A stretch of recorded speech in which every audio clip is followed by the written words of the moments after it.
اور اس جامعہ مسجد میں آج پہلا جمعہ ہے۔ میں دل کی گہرائیوں سے تمام اہل محلہ کو بھی دل کی گہرائیوں سے مبارکباد پیش کرتا ہوں، اور بالخصوص محترم جناب چودھری نواز خان صاحب کو مسجد ویسے بھی اس محلہ کے لیے بہت اشد ضرورت تھی، اور اب اس کے ساتھ کیونکہ اس کو جامعہ مسجد کا ٹائٹل آج دیا جا رہا ہے، یہ بھی اہل محلہ کی خوش قسمتی ہے، خوش بختی ہے کہ ان کے لیے ان کے اس محلہ کے اندر صرف مسجد نہیں بلکہ جامعہ مسجد اس کا آج سے باقاعدہ قیام کیا جا رہا ہے۔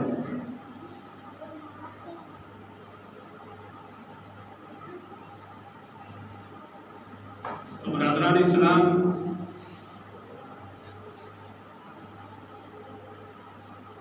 آج میں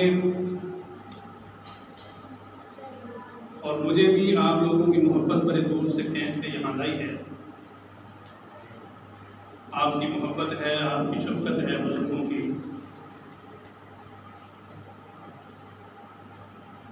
تو آج میں آپ کے سامنے کیونکہ ذی الحج شریف کا آخری جمعہ ہے اور یہ ہمارا اسلامی سال کا بھی آخری مہینہ ہے،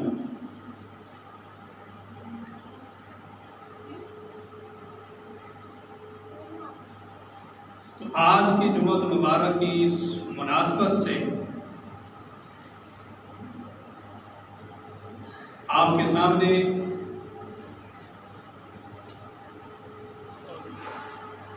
جس موضوع پر چند معلومات رکھنا چاہتا ہوں وہ ہے شان سیدنا حضرت فاروق اعظم رضی اللہ تعالیٰ عنہ۔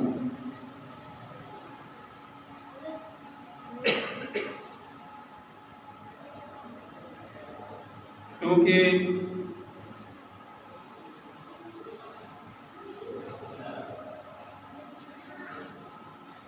حضرت سیدنا فاروق اعظم رضی اللہ تعالیٰ عنہ آپ کی شخصیت کے بڑے فضائل و مراتب ہیں کہ جن کو بیان کرنا ہمارے بس کی بات نہیں ہے۔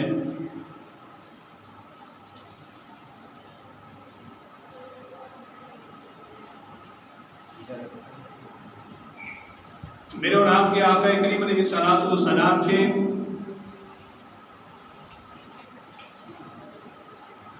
کم و بیش 1.25 لاکھ صحابہ کرام کی تعداد ہے۔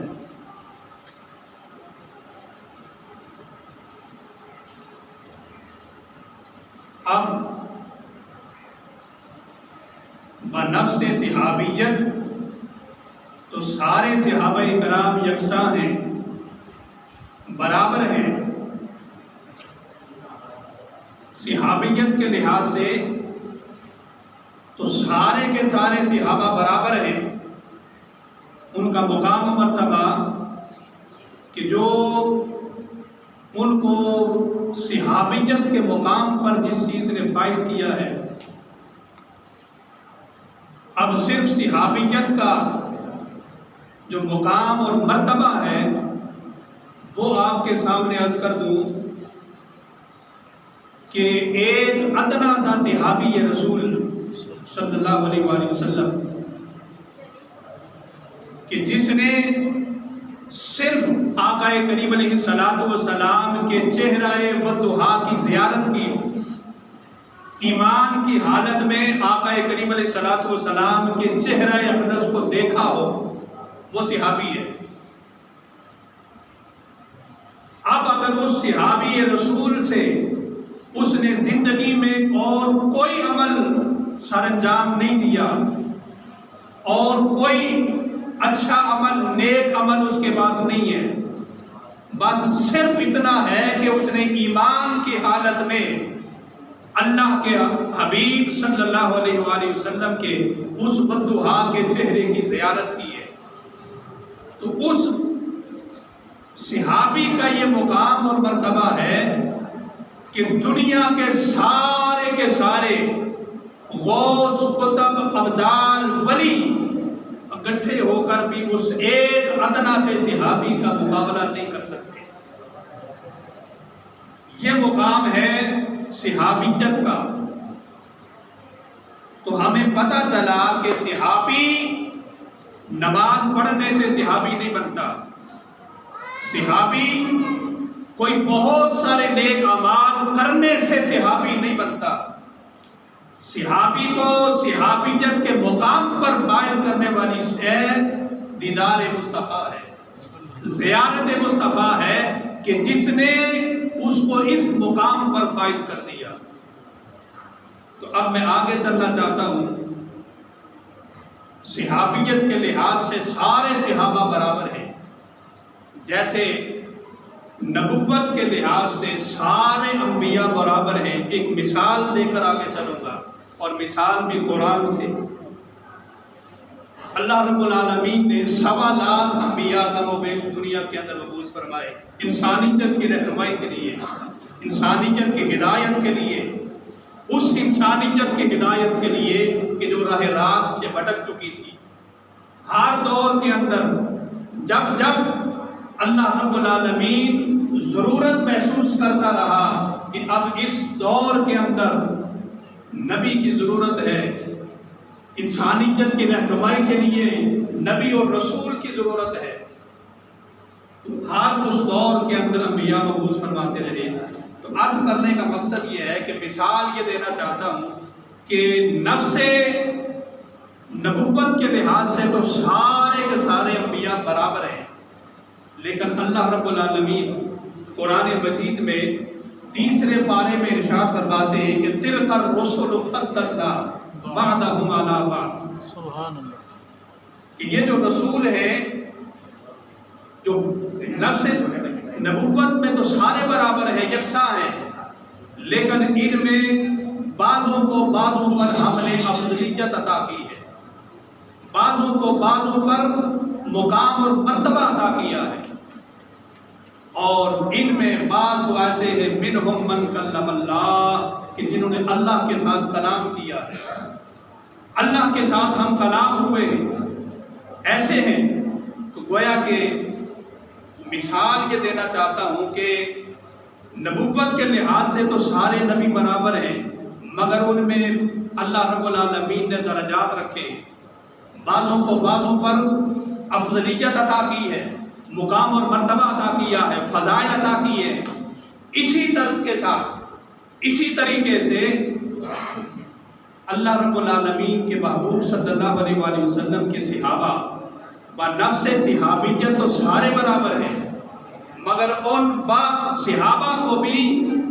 اللہ کے محبوب صلی اللہ علیہ وآلہ وسلم کی نسبت میں جو آگے ہیں، ان کو بعضوں پر افضلیت حاصل ہے، بعضوں پر افضلیت حاصل ہے۔ جو صحابی رسول جتنا بارگاہ مصطفیٰ میں قریب ہوتا چلا گیا، اتنا بارگاہ خدا سے انعام و اکرام اور افضلیت اور بلند مقام حاصل کرتا چلا گیا۔ اب ان سارے صحابہ کرام میں سے ایک صحابی رسول حضرت سیدنا عمر بن خطاب رضی اللہ تعالیٰ عنہ، آپ کی ذات آپ کی شخصیت بڑی اہمیت کے حامل ہے، بڑے مناقب ہیں، بڑے فضائل ہیں آپ کے، اور اس سے بڑھ کر آپ کی فضیلت اور کیا ہوگی کہ آپ کی ذات وہ ذات ہے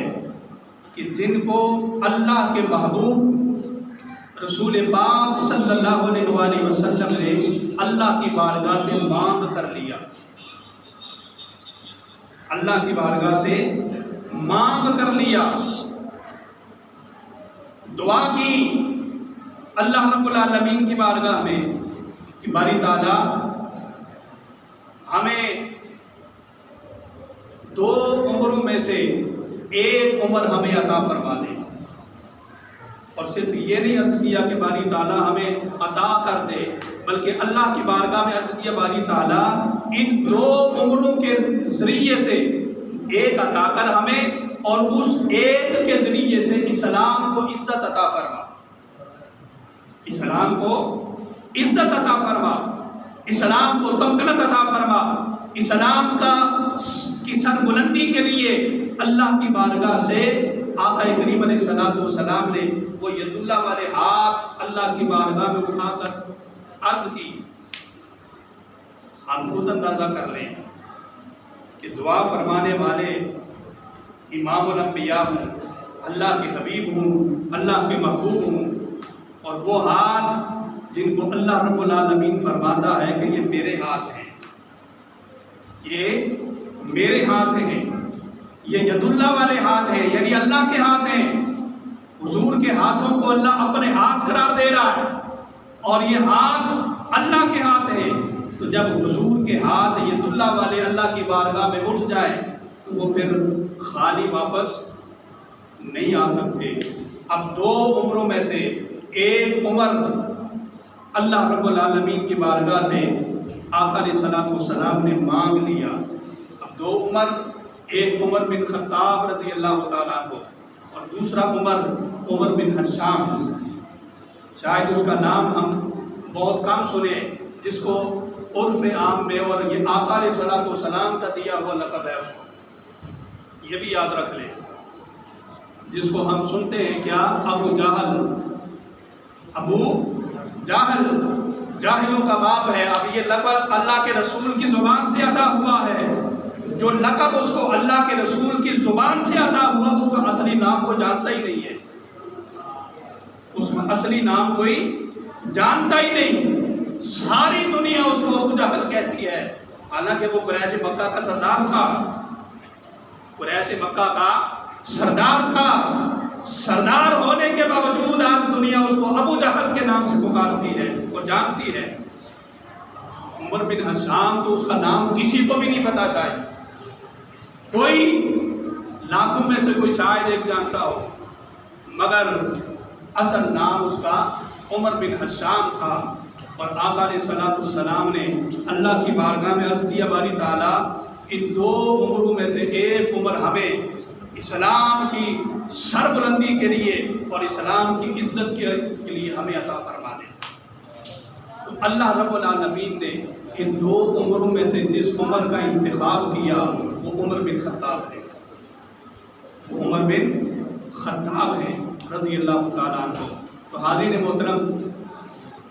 قرآن مجید کی جو آیت مبارکہ میں نے آپ کے سامنے اس کا حصہ الفاظ تلاوت کیے ہیں، سورہ الفتح کی آخری آیت ہے۔ اللہ رب العالمین نے فرمایا محمد رسول اللہ صلی اللہ علیہ وآلہ وسلم،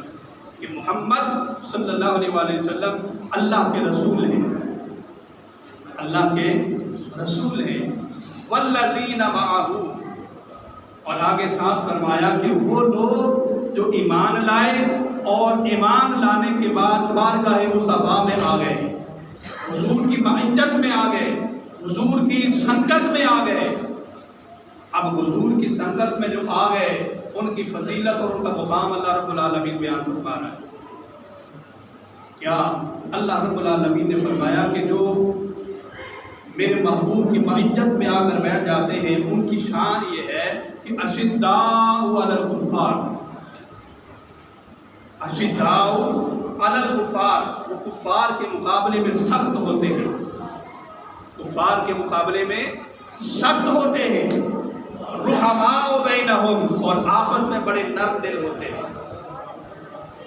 کفار کے ساتھ سخت دل ہوتے ہیں، کفار کے ساتھ شدت اختیار کرتے ہیں، اور رحماء بینہم، اور آپس میں نرم دل ہوتے ہیں، آپس میں بڑی محبت اور عزت اور احترام کے ساتھ رہنے والے ہوتے ہیں۔ آپس میں جب ایک دوسرے کے ساتھ آتے ہیں تو پھر وہی دل جو کفار کے ساتھ سخت تھا، کفار کے ساتھ لہجہ سخت تھا، جب آپس میں آ کے بیٹھے تو نرم دل ہو گئے، نرم دل ہو گئے۔ اب یہاں سے ایک نقطہ جو ہمیں ملتا ہے وہ یہ کہ لوگوں، جب اسلام کے دشمن کے سامنے جاؤ تو سخت ہو جاؤ، کفار کے سامنے جاؤ، اور اسلام دشمن طاقت کے سامنے جاؤ تو سخت ہو جاؤ، اور جب آپس میں ایک دوسرے کے ساتھ مل کر بیٹھو تو نرم دل ہو جاؤ، پیار اور محبت کے ساتھ بیٹھو، تاکہ جس کے سامنے ہم اپنی پیار اور محبت جس کے سامنے پیش کریں گے وہ ہمارے ساتھ آ کر گھل مل جائے گا، وہ ہمارے ساتھ گھل مل جائے گا، آپس میں نفرتوں کو مٹایا جائے گا، اور کفار کے سامنے سخت بن کر پیش ہوا جائے گا۔ اس لیے شاید علماء کرام، ائمہ کرام فرماتے ہیں کہ متکبر شخص کے سامنے متکبر بن کر پیش ہونا یہ بھی عبادت ہے۔ متکبر شخص جس کی گردن اکڑی ہو، جس کی گردن میں سریا ہو، وہ فرماتے ہیں کہ اس کے سامنے بھی اکڑ کر پیش ہو، تاکہ وہ آپ کی نرمی سے کوئی غلط فائدہ نہ لے۔ اس لیے ہمیں یہاں سے یہ پیغام ملتا ہے کہ ہم نے اگر وہ شخص جو دین کا دشمن ہے، جو دین کے ساتھ دشمنی کرنا چاہتا ہے اور دشمنی کرتا ہے، اس کے ساتھ تو ہمیں سخت بن کر پیش ہونا ہے، اور جو ہمارے اپنے ہیں والذین معہ ہیں، جو ایمان کے دائرے کے اندر داخل ہو جاتے ہیں، اور جب آپس میں آ کر مل کر بیٹھتے ہیں تو پھر ہمیں پیار اور محبت کے ساتھ بیٹھنا ہوگا، پیار اور محبت کے ساتھ بیٹھنا ہوگا۔ حاضرین محترم، یہ تو ایک نقطہ تھا لوگ میں نے جہاں سے عرض کیا، اگر اصل بات جس کی طرف لے کر جانا چاہتا ہوں، اشداء علی الکفار سے مراد کیا ہے؟ اشداء علی الکفار سے مراد کیا ہے؟ مفسرین اکرام فرماتے ہیں کہ اشداء علی الکفار سے مراد سیدنا حضرت فاروق اعظم ہے، سیدنا حضرت عمر بن خطاب رضی اللہ تعالیٰ عنہ کی ذات ہے۔ کیوں؟ اس لیے کہ آپ کا رعب اور آپ کا دبدبہ کفار کے اوپر بھی اتنا تھا کہ وہی مسلمان ابھی جب آپ نے دائرہ اسلام میں داخل ہوئے، آپ نے اسلام قبول کیا، آقا علیہ السلام کی بارگاہ میں جا کر، حاضرین محترم اس وقت ابھی تھوڑے سے مسلمان تھے، قلیل تعداد کے اندر بالکل تھوڑے سے مسلمان تھے، اور وہ بھی جب عبادت کرتے تھے تو چھپ کر عبادت کرتے تھے، چھپ کر عبادت کرتے تھے، اور یہ آقا علیہ السلام کی طرف سے حکم بھی تھا، کیونکہ ابھی ہم تھوڑے ہیں، قلیل تعداد کے اندر ہیں، تو اس لیے ہمیں اپنے ایمان کو بھی چھپا کے رکھو اور اپنی عبادت بھی ہم ابھی چھپ کر کرتے ہیں۔ اسی لیے تو اللہ رب العالمین کی بارگاہ سے اللہم اعز الاسلام کی صورت میں اللہ کی بارگاہ سے حضرت عمر بن خطاب کو مانگا، عمر بن خطاب کو مانگا، تاکہ عمر بن خطاب جب آ جائے گا تو اسلام کو عزت مل جائے گی، اسلام کو تقویت مل جائے گی، اسلام کو قوت مل جائے گی۔ تو اب عمر بن خطاب کی طاقت اور آپ کی شدت یہاں سے پتہ چلے گی کہ جب آپ دائرہ اسلام میں داخل ہوئے تو اللہ کے رسول صلی اللہ علیہ وآلہ وسلم کی بارگاہ میں آ کر عرض کرتے ہیں، یا رسول اللہ صلی اللہ علیہ وسلم، کیا یہ جو دین آپ کے اوپر اللہ نے بھیجا ہے، آپ کے ذریعے سے ہمیں اسلام دیا ہے، کیا یہ دین اور اسلام سچا ہے یا جھوٹا ہے؟ اللہ کے محبوب علیہ السلام نے فرمایا، عمر یہ تو سچا دین ہے، یہ دین سچا ہے، اور اللہ کی طرف سے حق اور سچ کا پیغام لے کر دنیا کے پاس آیا ہو۔ عرض کیا آقا اگر یہ دین سچا ہے، یہ اسلام سچا ہے جو آپ لے کر بارگاہ خدا سے آئے ہیں، تو پھر آج سے عمر آ گیا ہے، آج سے عبادت چھپ کر نہیں ہوگی، آج سے عبادت چھپ کر نہیں ہوگی، سرے عام ہوگی، کیونکہ اب چھپ کر عبادت کرنے کا دور ختم ہو گیا ہے، اب عمر آ گیا ہے، اب عمر آ گیا ہے۔ تو جب عمر آ گیا ہے تو اسلام کو اللہم اعز الاسلام، یہ میرے آقا کی زبان اطہر کے الفاظ ہیں، اللہ کی بارگاہ میں عرض کیا باری تعالیٰ اللہم اعز الاسلام، اسلام کو عزت عطا فرما بے عمر بن خطاب، حضرت عمر بن خطاب کے ذریعے سے۔ تو اسلام کو، دین کو تو عزت ملنی ہے، دین کا پرچار تو ہونا ہے، دین اب سر عام تو باہر نکلنا ہے، کیونکہ عمر بن خطاب آ گئے، عمر بن خطاب آ گئے، حضرت سیدنا فاروق اعظم آ گئے۔ ارے جب اسلام قبول نہیں کیا تھا تو صرف عمر بن خطاب تھے، اور جب اسلام قبول کر کے بارگاہ مصطفیٰ میں اپنے آپ کو پیش فرما دیا تو پھر عمر بن خطاب نہ رہے، فاروق اعظم بن گئے، فاروق اعظم بن گئے۔ تو حاضرین محترم، سیدنا فاروق اعظم رضی اللہ تعالیٰ عنہ اشداء علی الکفار، کفار کے مقابلے میں سخت ہیں، کفار کے مقابلے میں سخت ہیں۔ اب کفار کے مقابلے میں سخت کیسے ہیں؟ پتہ چل گیا، اسلام نے قبول کیا تو اعلان فرما دیا کہ آج سے عبادت چھپ کر نہیں ہوگی، عبادت جو چھپ کر کرتے تھے فرمایا کہ آج کعبے کی صحن کے اندر جا کر کھڑے ہو کر اذان دی جائے گی، کعبۃ اللہ کے صحن کے اندر اذان دی جائے گی، اور کعبۃ اللہ کے اندر اس کے صحن کے اندر جا کر نماز ادا کی جائے گی۔ یہ مقام اور مرتبہ حضرت سیدنا فاروق اعظم کا ہے۔ اشداء علی الکفار ہیں، اشداء علی الکفار، یہ تو کفار کے مقابلے ہیں، اور آگے اللہ نے فرمایا رحماء بینہم، کہ جب وہ آپس میں آتے ہیں تو نرم دل ہو جاتے ہیں، پھر وہ آپس میں ایک دوسرے کے لیے اپنے دلوں کو بچھا دیتے ہیں، محبت کو بھی نچھاور کرتے ہیں، ہر ایک کے لیے اپنے دل کو بچھا دیتے ہیں، ہر ایک کے لیے اپنے دل کو نچھاور کر دیتے ہیں، اور اتنی محبت ہر ایک کو دیتے ہیں کہ ہر ایک کو یہی سمجھ آتی ہے کہ یہ اپنا ہے، ہر ایک کو یہی سمجھ آتی ہے کہ یہ اپنا ہے، اور اپنا عزت کے لیے محبت ضرور ہوتی ہے۔ جب ہم کسی کو محبت دیں گے، کسی کو پیار دیں گے، کسی کے ساتھ شفقت سے سب کے ساتھ پیش آئیں گے تو پھر ہر ایک اپنا عزت محسوس کرے گا، اپنا عزت محسوس کرے گا، اور